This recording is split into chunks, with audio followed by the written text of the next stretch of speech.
नमस्कार विद्यार्थी मित्रों, आज हम शेयर पूंजी के हिसाब में क्वेश्चन नंबर 12 देखेंगे। इसके पहले वाले वीडियो में मैंने आपको जब्ती के बारे में बताया था कि शेयर कंपनी कैसे जब्त करती है और जब्त वो किए हुए शेयर को फिर पुनः प्रकाशित कैसे करती है, वो मैंने आपको पहले वाले वीडियो में समझा दिया था। तो आज उससे रिलेटेड हम सवाल देखेंगे। सवाल देखेंगे तो आपको एक्चुअल में जब्ती किस तरह से हम करते हैं उसका ख्याल आसानी से आ जाएगा। और जो सवाल हम देखने जा रहे हैं वो ज़्यादातर बोर्ड में भी पूछा गया है। कितनी बार सिर्फ जब्ती के ही सवाल पूछे जाते हैं, मात्र और कुछ भी नहीं, आवेदन आवंटन कुछ भी नहीं, मात्र जब्ती के सवाल आपको दे दिए होते कि जब्ती की मतलब एंट्री आपको करनी है। ये सिर्फ नाम मतलब जब्ती की है एंट्री करनी है। फिर उसके बाद हम एक बड़ा सवाल देखेंगे जिसमें प्रकाशित करने की, आवंटन के समय मंगवाने की, हफ्ते की रकम मंगवाने की, फिर जब्त करने की हम एंट्री करेंगे। अभी मात्र हम जब्ती की एंट्री कैसे करते हैं वो देखेंगे। तो क्वेश्चन नंबर 12 दिया है आपको और उसमें पहला सवाल है, निम्नलिखित विवरणों पर से कंपनी की बही में शेयर जब्ती की तथा जब्त हुए शेयर पुनः प्रकाशित करने की प्रविष्टि लिखनी है हमें। तो नंबर 1 देखेंगे, ₹10 का एक ऐसे 800 इक्विटी शेयर धारण करने वाले एक शेयर धारक ने आवंटन के प्रति शेयर 4 तथा मांग के प्रति शेयर 3 नहीं चुकाने पर कंपनी ने उनके शेयर जब्त किए। मतलब इसका मतलब क्या था कि 800 शेयर उसके पास थे और आवंटन की रकम, हफ्ते की रकम नहीं भरी। मतलब आवेदन की रकम ये हुई आवंटन की रकम और ये हुई मांग की, या फिर आप कहते हैं उसके हफ्ता कहें या उसे मांग कहें।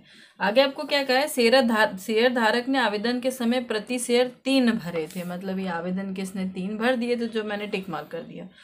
आवंटन के 4 रुपये इसने नहीं भरे थे और मांग के 3 रुपये इसने नहीं भरे थे। देखिए सबका टोटल कितना हो गया, 4 3 7 3 10, यानी 10 रुपये का एक शेयर आपका है। जो भर दिया है मैंने उस पर टिक मार्क कर दिया, जो नहीं भरा है उस पर कट मार्क किया है। तो जो भर दिया है उसको शेयर को क्या करेगी कंपनी, उतनी रकम को जब्त कर लेगी। तो जब करेंगे हम कैलकुलेशन तो मैं आपको बताऊंगी। फिर शेयर धारक ने आवेदन के समय प्रति शेयर 3 भरे थे, ये तो हो गया। जब्त हुए शेयर प्रति शेयर 8 की दर से पुनः प्रकाशित किए। फिर जब इन्होंने 800 शेयर जब्त किए उसके, तो फिर से उसको 8 रुपये में पुनः प्रकाशित किया। मतलब 10 रुपये का शेयर इन्होंने 8 रुपये में प्रकाशित कर दिया, कम में प्रकाशित किया। मतलब कंपनी को बट्टा देना पड़ा और यहाँ पर बट्टे को हम जब्ती के रूप में ही दर्शाएंगे, उसे जब्ती के नाम से ही बताया जाएगा। तो हम इसकी प्रविष्टि करेंगे। प्रविष्टि की शुरुआत हमेशा जब्ती की होती है इक्विटी शेयर पूंजी खाते उधार से। तो यहाँ लिखेंगे इक्विटी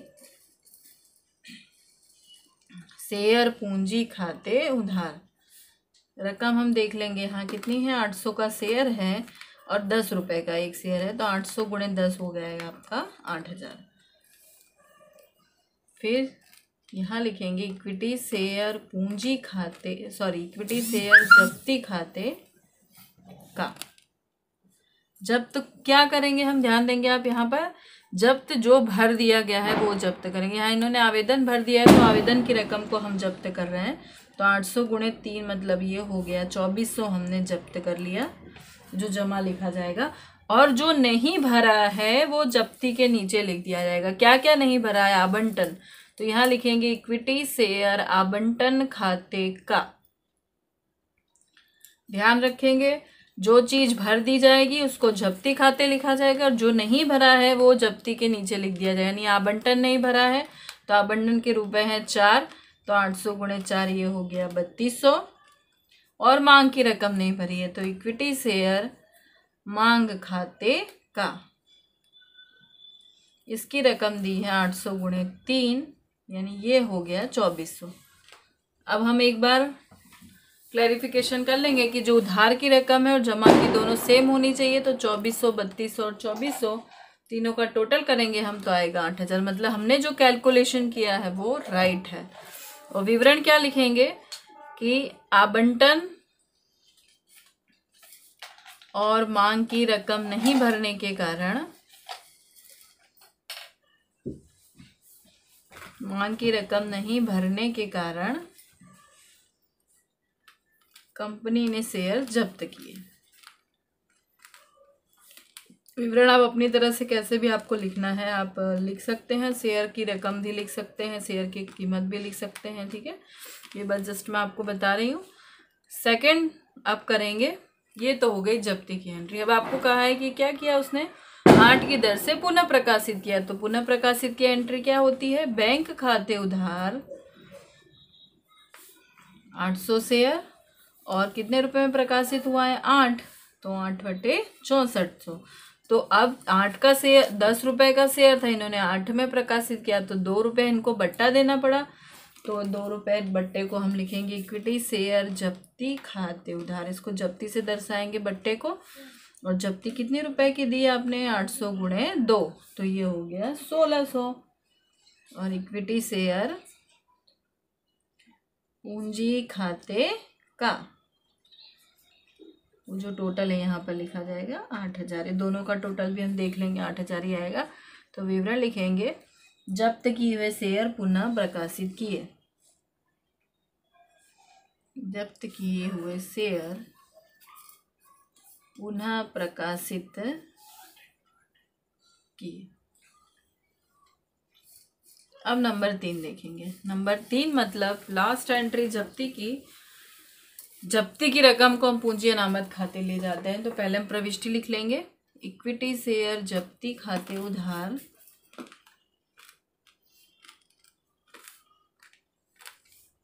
पूंजी अनामत खाते का। अब ये रकम हम कहाँ से लेकर आएंगे, तो इसका सीधा सीधा ट्रिक है कि जो आपने जब्ती में उधार किया है रकम, सॉरी जो जमा किया है उसमें से उधार की हुई रकम को माइनस कर देंगे। जैसे इक्विटी शेयर जब्ती खाते का किया है 2400 और इक्विटी शेयर जब्ती खाते उधार किया है 1600, तो 2400 माइनस 1600 कितना हो गया, 2400 में से 1600 घटा देंगे तो रकम आएगी आपकी 800।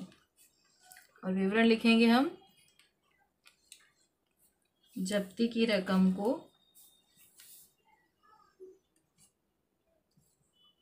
पूंजी अनामत खाते ले गए।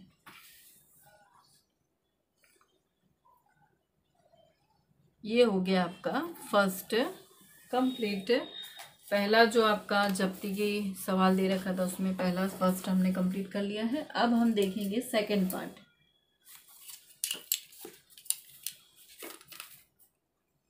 सेकंड का पहला प्रश्न, पहले सेकंड हम पढ़ लेते हैं क्या दे रखा है आपको। आरके कंपनी लिमिटेड ने सुनील के प्रत्येक 10 के एक 600 शेयर जब्त किए। तो पहले हम क्लियर हो जाएंगे कितने शेयर दिए हैं हमें, 600 शेयर। सुनील ने शेयर आवेदन तथा आवंटन पेटे प्रति शेयर 5 भरे थे। मतलब दोनों को कंबाइन दे रखा है आपको, आवेदन और आवंटन दोनों की कंबाइन रकम आपको दे रखी है 5 रुपए, और दोनों भरे थे मतलब हमने टिक मार्क कर देंगे। जबकि प्रथम मांग और दूसरे मांग के क्रमशः प्रति शेयर 3 और 2 नहीं भरे थे। तो प्रथम मांग का रुपए आपको दे दिया है 3 जो नहीं भरा है, और अंतिम मांग का दिया है 2 रुपए जो भी, तो वो भी नहीं भरा हुआ है। देखिए हो गया टोटली 10 रुपए का शेयर, ठीक है। यानी इन्होंने आवेदन आवंटन कंबाइन भर दिया है 5 रुपए, और हम इसी को जब्त करेंगे। बाकी का ये दोनों नीचे लिख देंगे जो पहले भी मैंने आपको बताया था। फिर आगे कहा है उसमें से 400 शेयर प्रति शेयर 6 के भाव से मित्तल को पुनः बेचे थे। मतलब फिर से बेचा, वो मैंने बताया, लेकिन इन्होंने क्या किया है 600 शेयर जब्त किया और प्रकाशित पुनः कितना किया है, मात्र 400 शेयर। तो इसका जो ट्विस्ट डाला है वो मैं आपको बाद में बताऊंगी कैसे इसको, इसमें जब्ती की रकम आपको निकालनी है। तो सबसे पहले हम प्रविष्टि लिखते हैं, शुरुआत करेंगे इक्विटी शेयर पूंजी खाते उधार।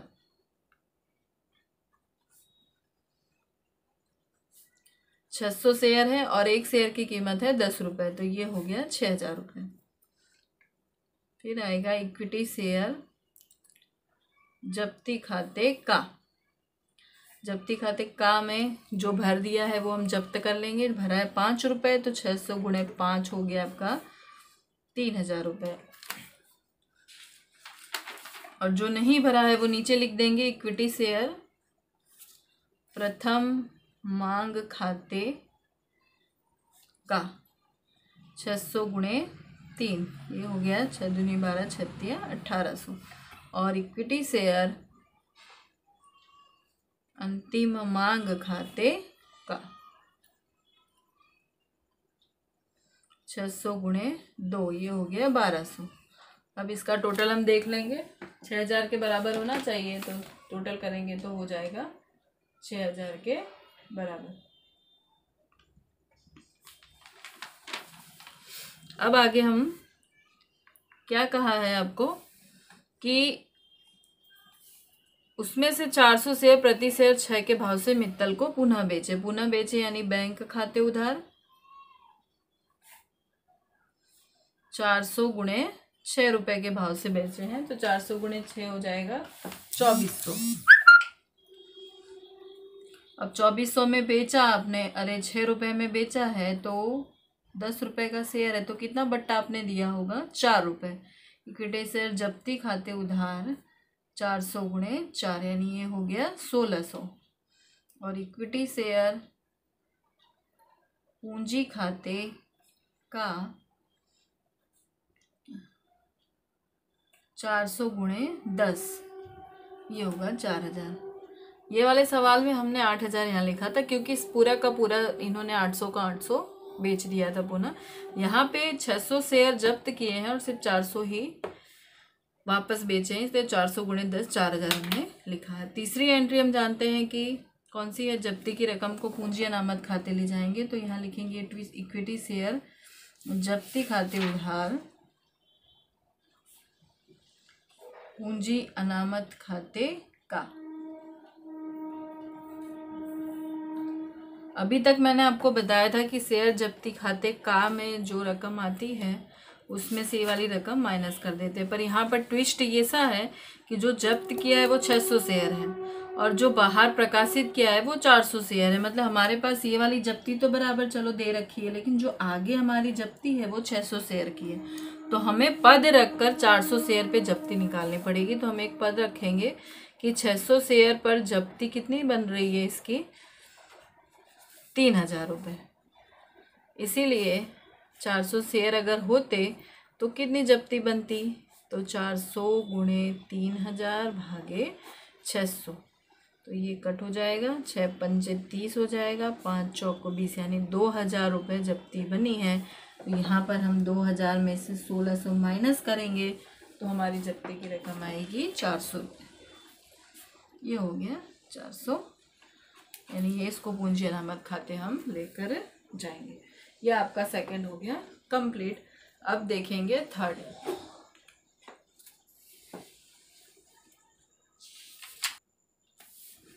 थर्ड नंबर हम देखेंगे। थर्ड नंबर क्वेश्चन नंबर 12 का तीसरा सवाल जो दे रखा है, ₹10 के एक ऐसे 3000 इक्विटी शेयर धारण करने वाले एक शेयर धारक ने आवेदन के समय प्रति शेयर ₹13 और कोष्टक में आपको दिया है 10 के प्रीमियम के साथ, और आवंटन के समय प्रति शेयर 13 और कोष्टक में दिया है 10 प्रीमियम के साथ चुकाए थे। अब जब्ती में आपको एक बात बता दूं कि जो रकम इन्होंने चुका दी है उसमें प्रीमियम से हमें कोई मतलब नहीं, हमें प्रीमियम की गणना करनी नहीं है। लेकिन किसी हफ्ते में या आवंटन के समय यदि वो रकम चुकाई नहीं है और वहाँ प्रीमियम आता है तो उसको ध्यान में लेंगे। इस सवाल में जो चुका दिया है उसमें प्रीमियम दे रखा है तो उसे हमें गिनती में लेना नहीं है। इसका मतलब क्या हुआ कि जैसे 3000 शेयर हैं इसके और इसने आवेदन 13 रुपये है, 10 का प्रीमियम है, 10 का प्रीमियम निकाल देंगे तो 3 रुपया हो गया आवेदन का, और आवंटन के समय भी 13 रुपये है, 10 रुपये निकाल देंगे तो आवंटन का भी हो गया 3 रुपये। ये दोनों कीमत इसने भर दी है इसलिए हमने प्रीमियम को यहाँ ध्यान नहीं रखा है कैलकुलेशन में। मात्र प्रीमियम तो हम जब आवंटन आवेदन के समय प्रीमियम की प्रविष्टि भी लिखेंगे और गणना भी करेंगे, लेकिन जब्त नहीं हो रहा है ये, जब्त ये चुका दिया है इसने रकम, इसलिए यहाँ प्रीमियम को ध्यान में हम नहीं लेंगे क्योंकि प्रीमियम चुका दिया होगा इसलिए उससे कोई लेना देना नहीं है हमें जब्त मात्र आवेदन और आवंटन की रकम को ही करना है, प्रीमियम की रकम को जब्त हम करेंगे नहीं। अब आवेदन आवंटन इसने भर दिया, इसने क्या नहीं भरा है, जबकि मांग के प्रति शेयर 4 नहीं चुकाए, यानी मांग के 4 रुपये इसने नहीं चुकाए हैं। अभी 4 3 7 3 ये हो गए 10 रुपये, ये चीज़ भरी नहीं है, दोनों भर दिए तो ये दोनों को कंपनी जब्त कर लेगी। फिर क्या हुआ है, जब्त हुए शेयर प्रति शेयर 7 की दर से पुनः प्रकाशित कर दिया है, यानी पूरा का पूरा 3,000 का 3,000 पुनः प्रकाशित 7 रुपये की दर से कर दिया है। तो प्रविष्टि लिखेंगे तो नंबर 1 हम लिखेंगे इक्विटी शेयर पूंजी खाते उधार।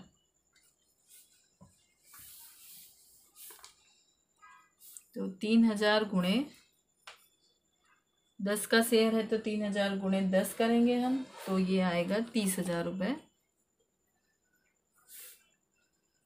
इक्विटी शेयर जब्ती खाते का 3,000 गुणे जितना भरा है वो कितने रुपए भरे हैं, 3 और 3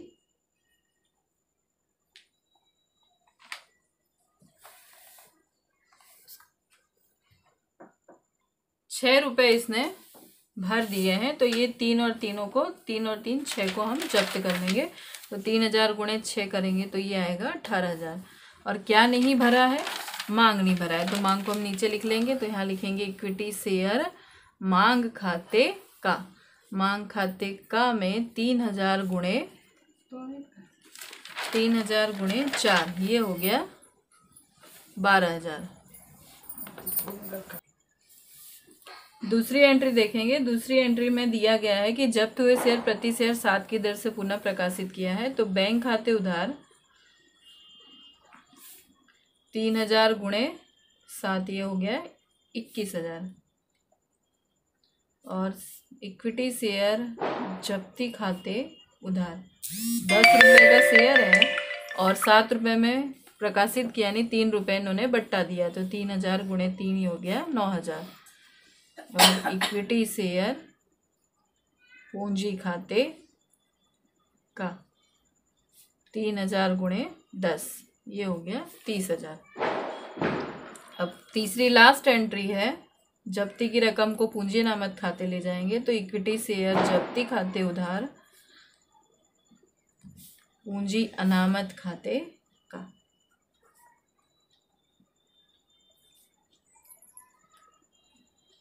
यहाँ पर सारे के सारे शेयर को उन्होंने फिर से प्रकाशित कर दिया है। तो मात्र क्या करना है, जब्ती खाते का मतलब जमा की रकम में से उधार की रकम माइनस कर देनी है।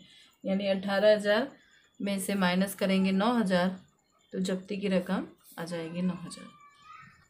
ये हो गया आपका क्वेश्चन नंबर 12 कंप्लीट। जब्ती से रिलेटेड सवाल था, ये हो गया कंप्लीट।